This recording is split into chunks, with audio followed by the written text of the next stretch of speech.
So we're learning Rav Kook.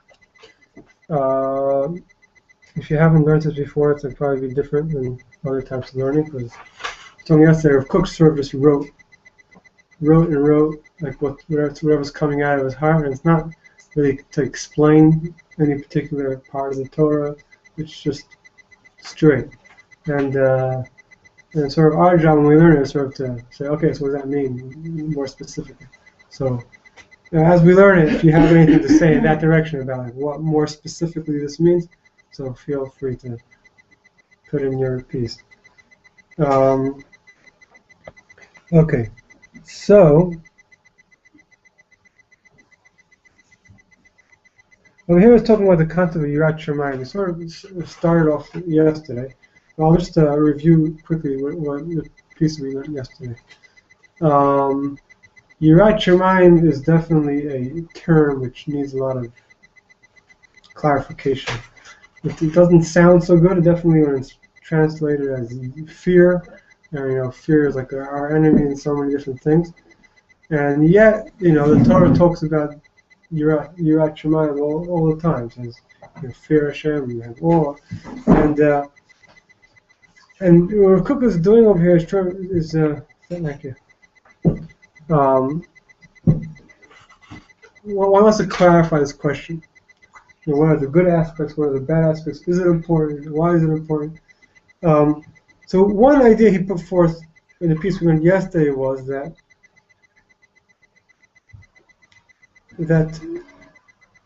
it really makes a big difference what type of person you are. Okay, some people are criminals, and they can be they're likely to do really bad things. And so says Rav Kook, for a person like that, the most simple type of fear of God, like God will pay me back for this, if I mess up, that's great. If they have that, it's amazing. Okay, if that can stop them from doing something bad, it's really the way it's supposed to be. However, he says, for a person who's not, that's not where he's holding. He's not about to do really bad things. So then he sort of needs to clarify to himself, what does it mean, fear of heaven? Because so Rav Kook said, if it's just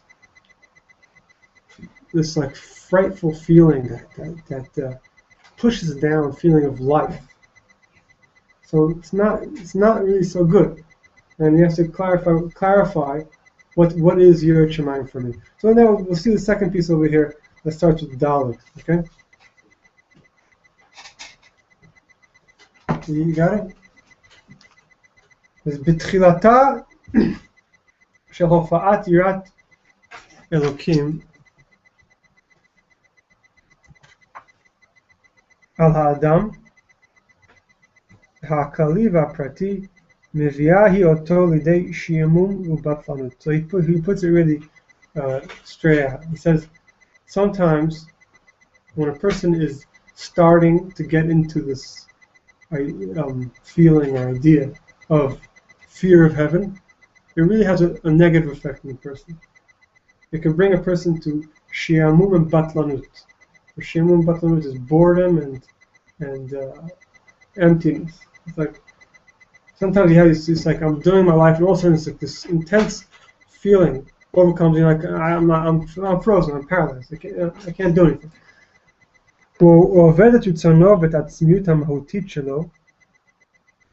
And in other words, the person could be losing their sense of self and who they are. And people say this all the time. Say, you became religious. You're like, I don't recognize you anymore. You used to be so much fun. מפני שנהגה בו היראה רק בצדדיה החיצוניים. Okay, so we don't know why that is, because the yirah only touched the person in its outer manifestations. Okay, so explain what it means. לא הפכה את הפראות והרישה הספוגה במהותו החמרנית ובטבע הנפש הטמאה הגנוזה בעומק שמרי החיים האנושיים. Okay, so he says, why this is the effect Yirat Shamayim is having on people, is because it's the beginning of a process. And he says, as human beings, we have a zoo inside of us. We have all types of opposite tendencies and feelings, and we have some evil inside of us. Every person has a little bit there. Some, you can, when you sit there and quiet, I can imagine if put in certain situations, like do really bad stuff. I think most people could every once in a while have such a feeling, and what he's saying is that Yirat Shamayim is supposed to fight that. It's supposed to challenge the negative parts of ourselves and say no. But he says before it actually succeeds in doing that. So what does it make the person feel like? It says, so I should, I can't do anything. I'm frozen because there's this feeling of like God's looking at me, and then it's sort of nothing's really happening yet. Just like being paralyzed. It says so. He says, Rav Kook, don't worry. That does not necessarily mean that you're on the wrong track. It just means that you haven't worked it through yet. Meaning that the Yirat Shamayim didn't do what it was meant to do, which is to fight with the negative parts of ourselves. והרי ההופעה האלוקית שהיא לגמרי ההפוך מכל הרישה ונבלה, היא מבטלת אותה, וממילא נעשה האדם חלוש החיים. והציבוריות נעשית לקויה, אין אומץ ואין חפץ קבוע לשכלול להכשרתם של החיים החברתיים. Now, another point, which is when a person feels paralyzed, or people in general feel paralyzed, so obviously that causes a detrimental effect to society. No one's doing it, Everyone's like scared and like not sure what to do. No one does anything good, And this also needs to be read in the context of the times. As I mentioned yesterday, Rav Kook was, all this thought grew in a time where the Zionist movement was taking into effect, and that was like a big issue, like a controversy between religious Jews and Zionist Jews, and that was like a very hot topic. And over here, you really see like it echoes of one of the conversations that were going on, meaning that the people were the Zionist movement or other social movements that would have been communists and Buntists, whatever it was.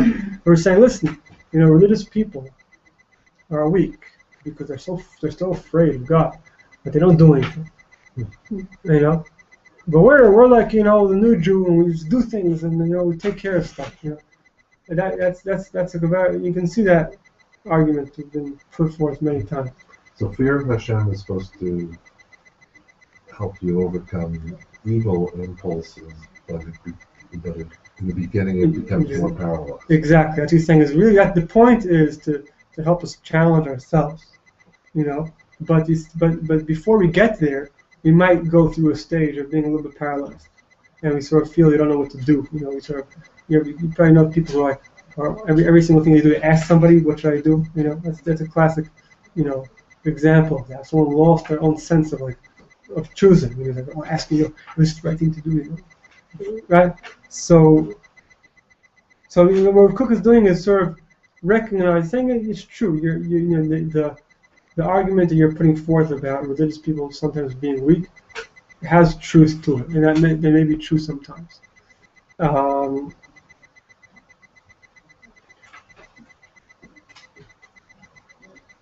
Okay, now it says on the other hand, he says, Aval. This is about like 8 lines down from the beginning of the paragraph. Aval Ruach Adam Ha'amitz, the spirit of a brave person, Hamakir al pi nikudato ha'pnimit, and who understands based on his inner feeling, ki hargasha azot shel yirat Elokim hi hakol, kol ha'chayim v'kol ha'tov, lo ya'azov et otzaru. He's saying this. He says, obviously, Rav Kook is talking about himself. Whenever he's writing, he's talking about himself. It's like Reb Yona Rothman also. Whenever he talks about anything, he's talking about himself. So he's saying a person who is brave. I'm not sure what he means over here by brave, but realizes the preciousness of this feeling called fear of heaven, and he realizes that it's a core of so much in life that he's not going to leave it, even though it causes him some suffering in the meantime. Okay, and he's going to say what suffering does it cause? The kol asher yit'aneh yonim gashmi v'yonim ruchanim. And sometimes a person has physical pains from it and spiritual pains. Mikol makom lo yuchal l'chora lachzik ma'amad neged hachofesh hamoderni, neged sheifat ha'gdola hatarbutit shel chayei hazman. He says, you know what? He's describing a person. I'm not saying this is the way you should be or shouldn't be. He's describing just like a literary description of a person whose sense of Yirat Shamayim is pitting him against everything. He said, I can't partake in modern, progressiveness. I can't take part in all this culture. There's so much beauty out there which I can't be involved in. I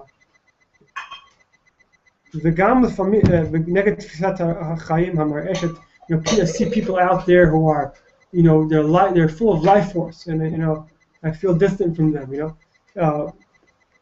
גם לפעמים נגד המוסר והיושר הטבעיים שלא יוכל בכל פעם להלום את הצורה של יראת שמיים ותוצאותיה בחיים כפי קליטתו ההסברית. One of the worst things that can happen is that sometimes a person finds that his sense of Yirat Shamayim contradicts principles of just plain decency and straightness, justice.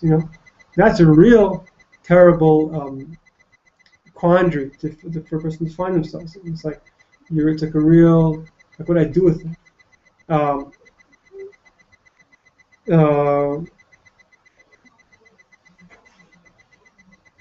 And the way he says it, Cook's not saying it actually, in the deepest sense, it contradicts, but sometimes it contradicts this particular person's perception of Yirat Shamayim at this point.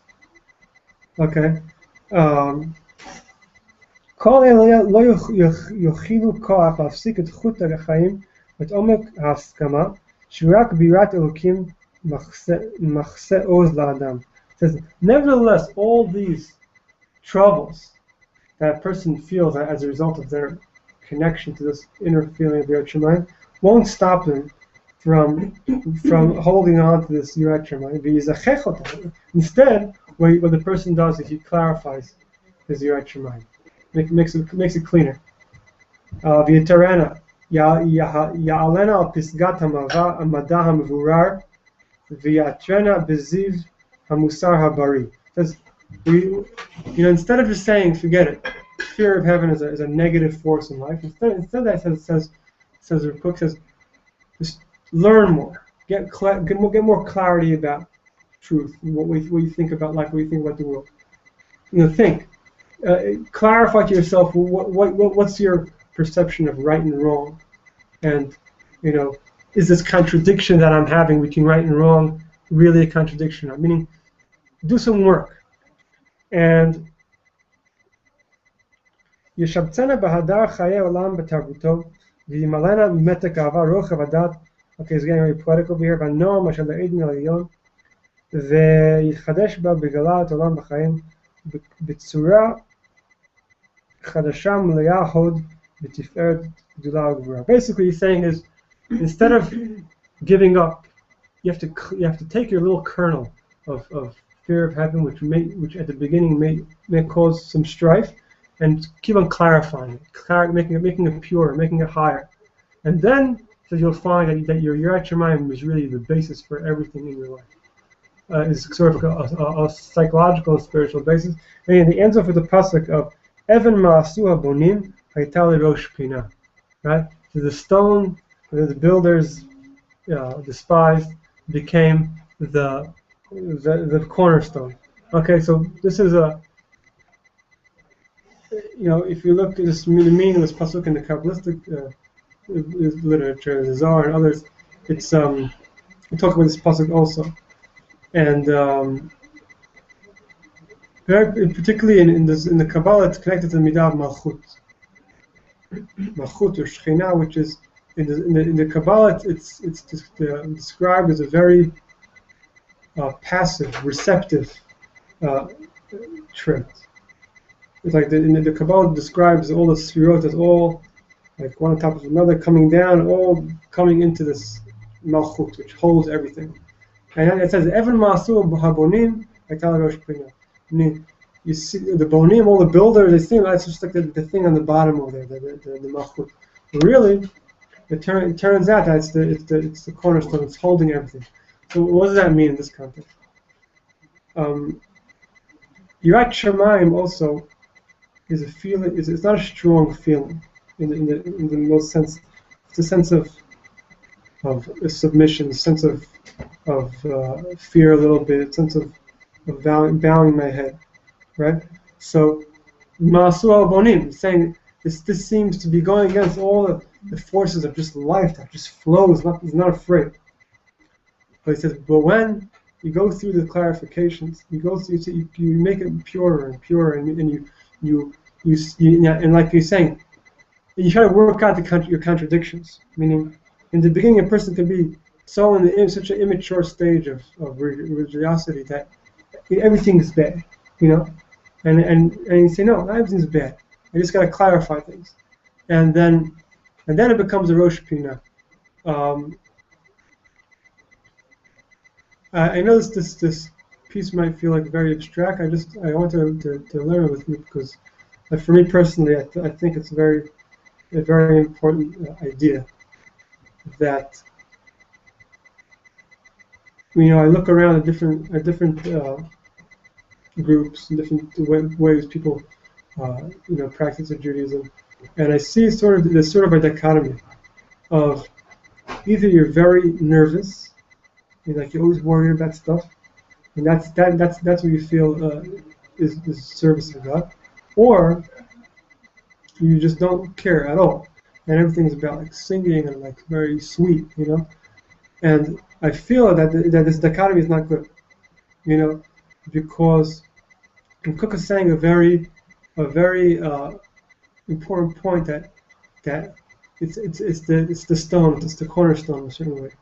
It's hard for me to explain exactly why, but something you just can tell the difference between a person who has a seriousness to them and doesn't, and it's a very small difference sometimes. But a person who's into Avodat Hashem just because it's cool and it's fun and you look at them and you see like, what will you do if you're in a tight spot? Will you still be so sweet and like flowing? I don't know, But if you have like a little core of, it's a core of seriousness, which is so precious, And what Rav Kook is saying is, if you look at yourself and you say, oh, maybe I'm a little bit obsessive, maybe I'm a little bit nervous, and I should get rid of that. Okay, and he says yes. If it's you should definitely work on yourself to be more full of life force, more full of life, and not be so paralyzed. But there's something there which is precious, which gives all the stuff that you do meaning. So I'm not sure if so you need some seriousness but lightness at the same time. yeah, I mean that's one way of putting it. I think it's a seriousness that doesn't contradict life. I think that's the point that he's saying. And really, it's one of his biggest teachings. And that meaning, you can't go against life. You have to be. That having the right level of fear of Hashem can be freeing. Did that too, but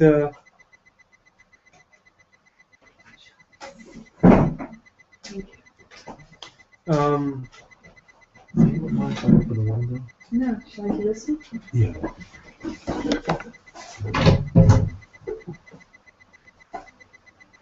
does this mean anything to you? Is this just my personal story?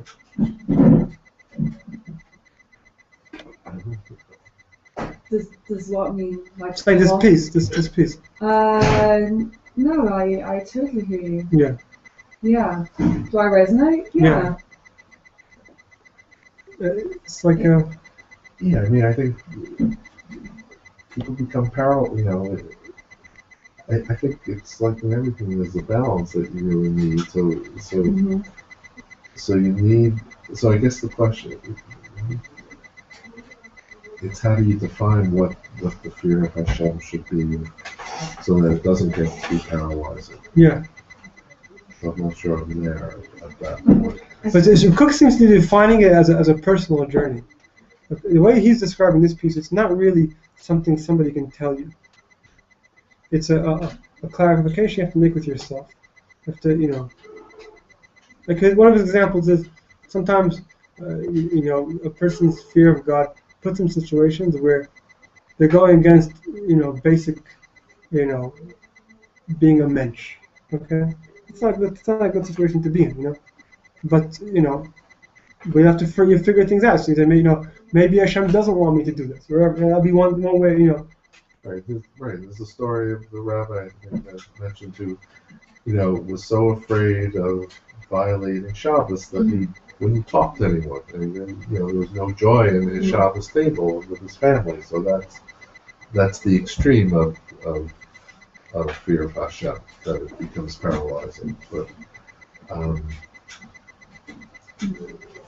But I guess I'm from my own self understanding what the right fear of Hashem is. I don't know what that is.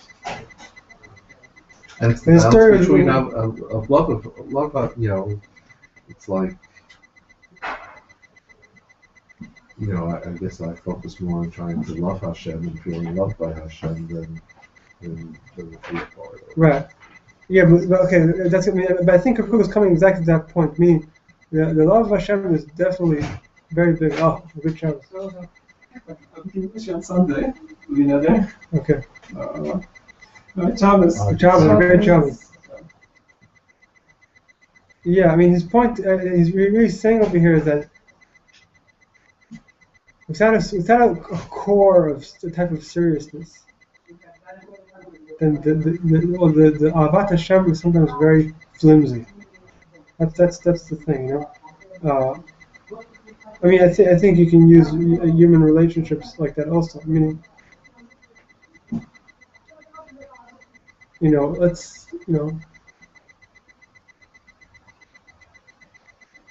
if I wouldn't come home for a couple of days, so my wife would freak out, right? She would kill me. Okay, so does that mean that like our relationship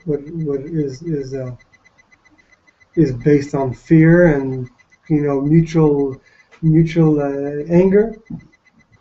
It just means that certain things are so important that it's just important. So what I'm saying, it's not meaning. I'm not sure if the example I gave was good, but the point is that sometimes you can tell a relationship is strong by the anger that comes up when something is broken, right?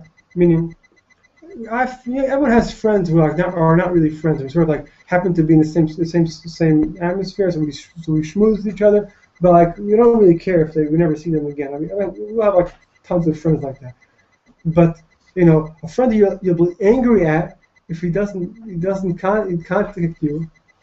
That's a friend, because there's something. There's like a bottom line. Come on, where were you? Right? So you can't hate a person you don't love. Yeah.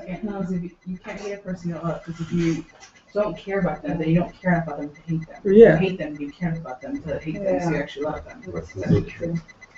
There's a deepness that you need. You need to be just love of Hashem can be somewhat superficial. Yeah. But you need to make the love deeper. You need to also have some fear. Yeah, maybe the word fear is a little bit misleading. Awe is a very good word. Yeah. Like there's awe of Hashem. Or even the word anxiety. Anxiety is usually used in a negative way, but anxiety is also, if I'm walking at the edge of a cliff, and it's very good for me to be anxious at this time. It's perfect. It's the perfect emotion. I guess make sure you walk straight. It's meaning that when I'm walking there, it's not I feel bad about myself. I'm bad at myself because I may fall down. It's just because I gotta be focused. And it's something about the gravity of the situation. This is important, And if like, I'm walking next to the cliff, it's so cool, it's like, what is that? Maybe that is a good example. The fear you need is a healthy fear that comes with that, because it increases your mindfulness and intensity that you need. Yeah. And without that fear, then you won't have that intensity and focus and concentration. Yeah. So maybe that is a good way of thinking. I think it's in the Shower. I'm not really sure, but I'm pretty sure in the Shower it talks about how fear of God is the wrong word, and how it's like it shouldn't be used as fear. It should be used as awe. It should be used as all these different things like fears instead of. It might not be the same. Right. No, there's definitely many great people have talked about this, but you see, it's an issue. And maybe it's not a good English word for it. I think it's probably between awe and fear. Yeah. There's a lot of words that Yeah, there's interesting that in the Chazal, in the Gemara, very often when they talk about idols and different deities of the nation, they also use the word yiratam. They're called this nation's yirah.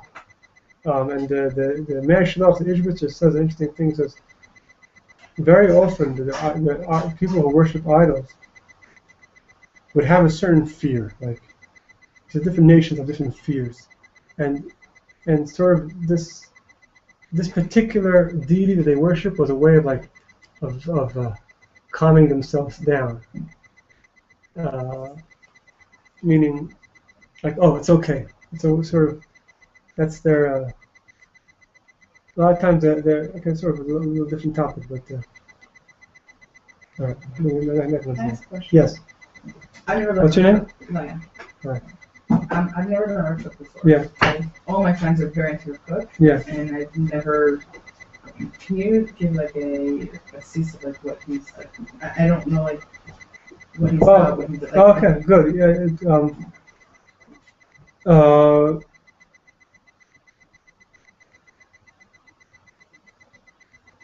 Rav Kook was sort of a new way of looking at things, and also very connected to the old one. Meaning, he grew up mamish in like the yeshivos and Hasidus and Kabbalah and everything. Like he was really came from a very, very connected place.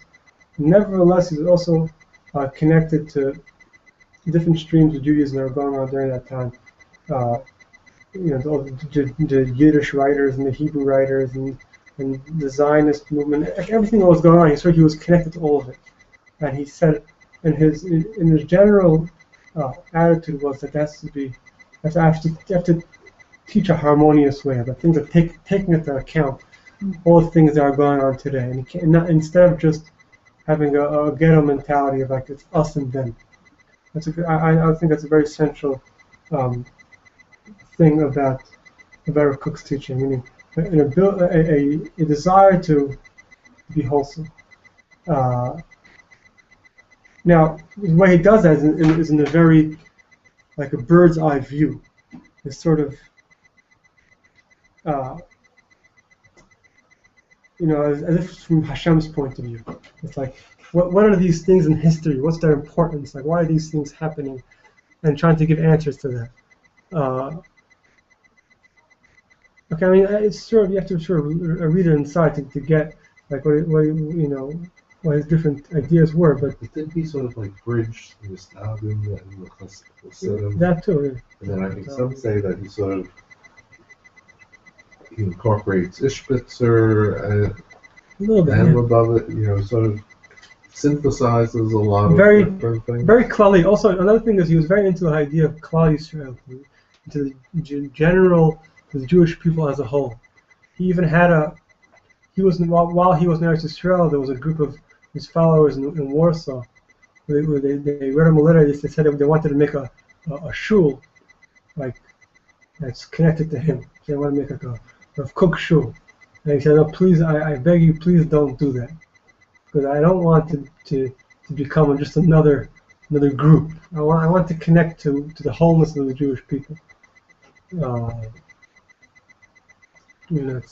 Yeah, I haven't studied them, but I mean, one of the things that resonated with me, there seems to be a lot of teaching about the need for the Jewish people to be separate, and I think Rav Kook went beyond that. So he espoused,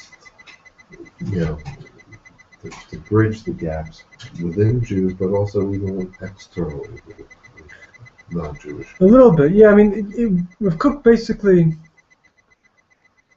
he said the way he put it was, he said, "I'm looking at the Jewish people. I see three different streams."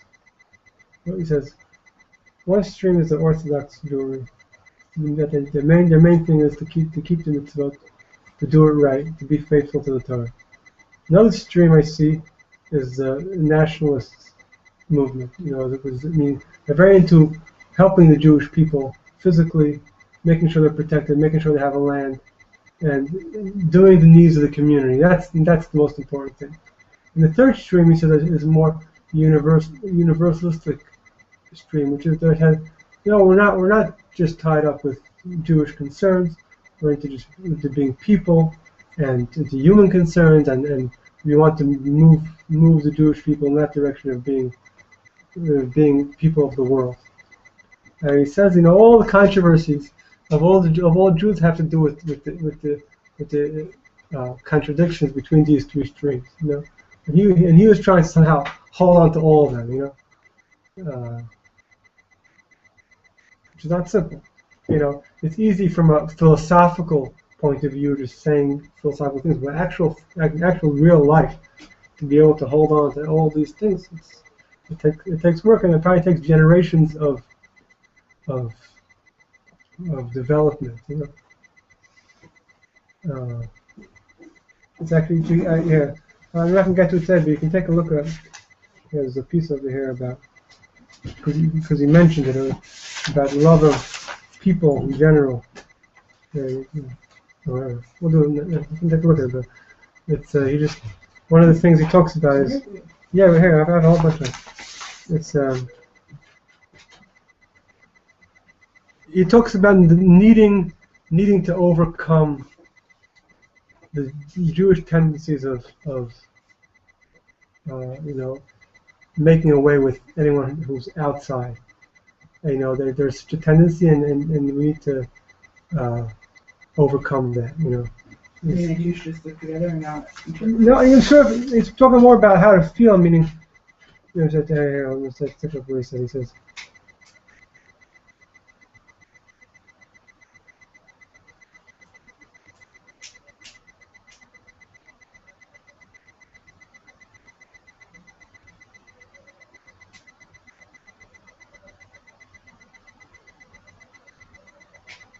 Then you see that it says, "Hey, avat habriot shechalot chaya b'lev v'neshama, avat kol adam v'yichud, Avat kol amim kulam. Says, there's something called avat abriot. The Chazal talk about love of creatures, love of people, and he says that needs to be to everybody, to all people, to all nations.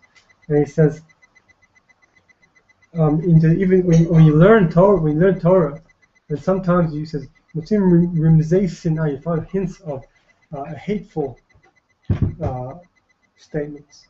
He says, how you eat that? Because he says, the Kook said, you should know that's always talking about evil. It's not talking about people. It's not talking about a specific person or a nation. It's talking about evil. The Torah's big project is fighting evil in the world. And yes, evil should be hated. And it's very important to make that distinction. And to interpret the Torah properly, because the Torah could be taken wrong also. That's one of the big things. The Torah to be taken properly. Don't use the Torah to hate people. That's like a big thing. He's teaching. And he feels very content. It's like there's a need for him in the contemporary world. 100%. Now, one thing which if you don't have, maybe I haven't found it, but you don't have people that sort of bridge the world so much, right? Which is very important. Yeah. There's something, a similarity between Rav Kook and Rav Nachman. Rav Kook himself spoke about this. That both of them, they taught really, really amazing teachings, but it wasn't really appreciated while they were alive. It was appreciated much, much later. Yeah, but think about Breslov history. Rav Nachman was 200 years ago. Now, Breslov Hasidim were outcast of other Hasidim for till recently, till like probably 30, 40 years ago. Till then, they were called the Toita Hasidim, the dead Hasidim, because they have a dead Rebbe, so you're the dead Hasidim. But then all of a sudden, I don't know, something happened, and people resonated with the Torah they were teaching. All of a sudden, it became a whole big movement. And one of the Israeli newspapers every year has like a list of the most influential rabbis, and they put Rav Nachman on there, even though he's been dead for a long time. But so Rav Kook also was like that. So also people saying, "Oh yeah, this is talking to us." Right, sometimes you're before your time in a way. Yeah. It's like with Reb Shlomo. There's more resonance with him now than there was. Yeah. I think a lot of it is like when you have so much time to do something, you're a lot of nice things. Like, what he did was real. What he did was like it has repercussions. Yeah. For the next thousands, hundreds of years, it can like leave an impact. Yeah. The more it gets a name, the more people realize it's like truth and it's true. Yeah. All right, I think we'll stop over here. Okay. Thank you. Thank you. Have a good Shabbos. Good Shabbos.